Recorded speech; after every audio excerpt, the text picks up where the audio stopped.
What the crack's going on? Preacher03 here at AIG. Welcome to another video. This time we'll be looking at a few farming clips. We are currently halfway through a war, only 3.5 hours in, but it's looking pretty good so far. 46 to 6 up. As you'll see, they've attacked us a couple of times, only really picked up 1 or 2 stars up top, which is a good sign. And we have cleared them from 14 down already, so looking really strong. Quinny just attacked a minute ago, I think. Yeah, there we go.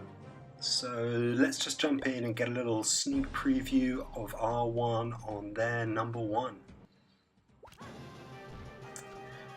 They attacked Quinny first about 15-20 minutes ago, but only managed to get the 1 star. Their queen latched onto the town hall, but it held and she was taken down by a couple of Teslas.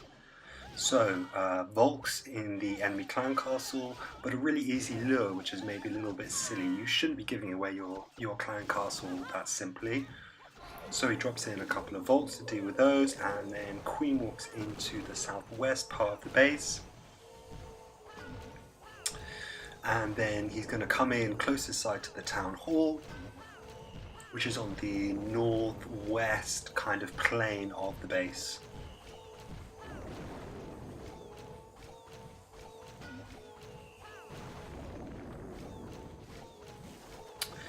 This video isn't going to be a normal war highlights.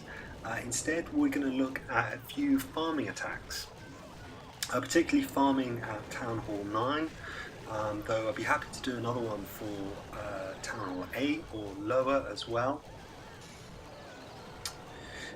We have a couple of La Lune attacks, and I'm interested in talking about what is most efficient when it comes to farming, where best to be placed, and how to achieve it.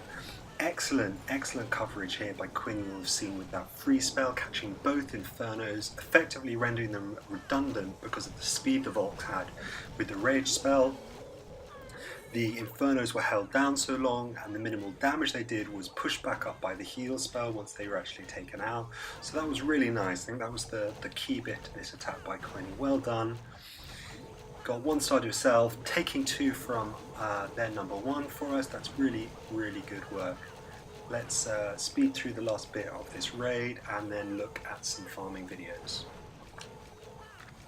So I think the number 1 thing with farming, doesn't matter which town hall level you are, whether you're town hall 11, almost maxed heroes, or whether you're just a town hall 3 or 4 or 5.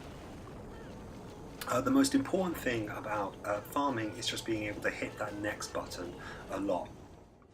You want to keep being out there nexting. If you don't have a ticket, you can't win the lottery. And what you're looking for is those dead bases or neglected bases with full collectors. And the only way you can find them is by being out there next. Now, there are a few ways, obviously, to get to that. One is by having a cheap army. Here, really important just to pick up on this. This is a good spot by Brian Borrow. He's coming in here with a Lava Hound and Loon, and you'll see that both the Expos and the Inferno Towers are dead, which means that they haven't been rearmed. So that was a really good spot. The collectors, as you can see, are almost all totally full as well, and that means there's a really nice 300,000 of each in this base, along with, say, 60-70,000 in each for being in crystal, and that's going to bring him in about 800k gross, which is really nice for one raid.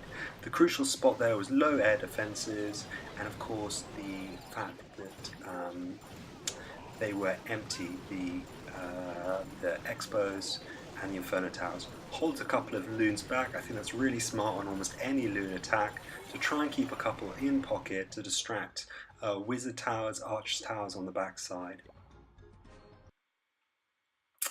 So, as I was saying, the crucial thing for any farming is to be out there hitting next a lot. You can use a cheap army, that's one way of doing it. A cheap army, one that can be produced quickly, is really helpful because it means it can up the number of raids you can do per hour. It also means you can be out there hitting next more. You could be searching for good bases. Now what's really good about this one is not only the external thing, but here we go, empty expo. That's what an empty expo looks like. Knowing what an empty expo looks like, knowing what full collectors look like is really important for farming, and you'll see here full elixir collectors on this side. And full DE collectors down here. You'll see on the back end they have full black, which means that they've been filled up totally. There are 2.7k DE in a set of full collectors like that, which is more than enough to take from any single raid when you're looking for dark elixir.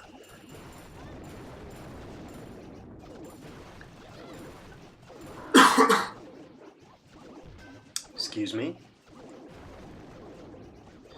So once you've conquered hitting next a lot, and that could be 5 minutes easily, and know when to see how to spot full collectors, and know when an expo or an inferno tower is empty,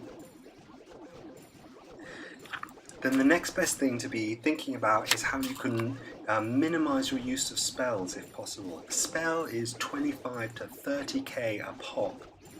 And it's very possible with like the Lunian strategy, I don't do it in this instance, but it's very possible with the Lunian strategy to be circling a base around the outside and the loons being compressing, moving into the middle, getting 50%, taking out all the collectors. It doesn't matter if the storages are empty or full, there's more than enough in collectors, and that will get you enough to 300, 400k from that particular raid. Unfortunately, my center is a little bit thin here when I come in with the loons, so they get pulled around the outside and I don't clear out that central section, which is going to be stop me from getting a high 2-star in this particular instance. Unfortunately, at this stage, I also already have full gold collectors, but the elixir and the dark elixir, very nice from this raid, so I was really pleased to come across this one. Lunian is really good if you don't have any heroes. What I do is I take a dragon in the clan castle. That's crucial for me because I know that the queen is going to effectively act as a 5th air defense. So I need something that has the hit points and the damage output to take out the queen, and the dragon is the one that can do that for me.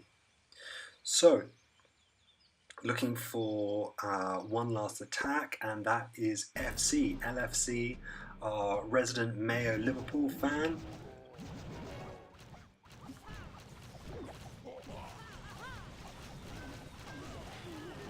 And he's coming in with a really good army of giants and goblins.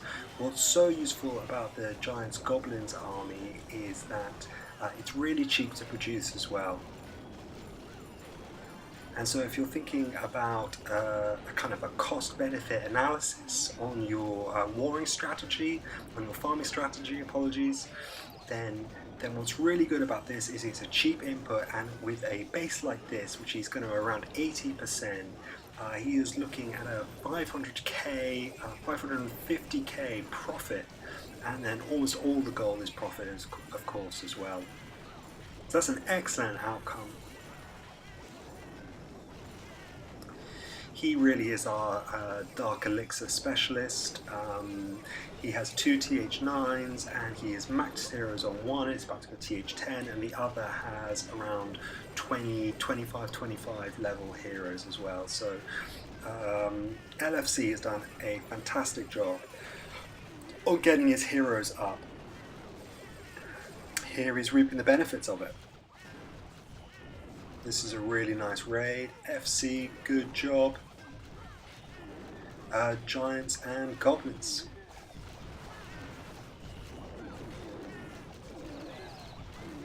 coming to a close now. Just got the Arch Queens, pretty much the only one left up.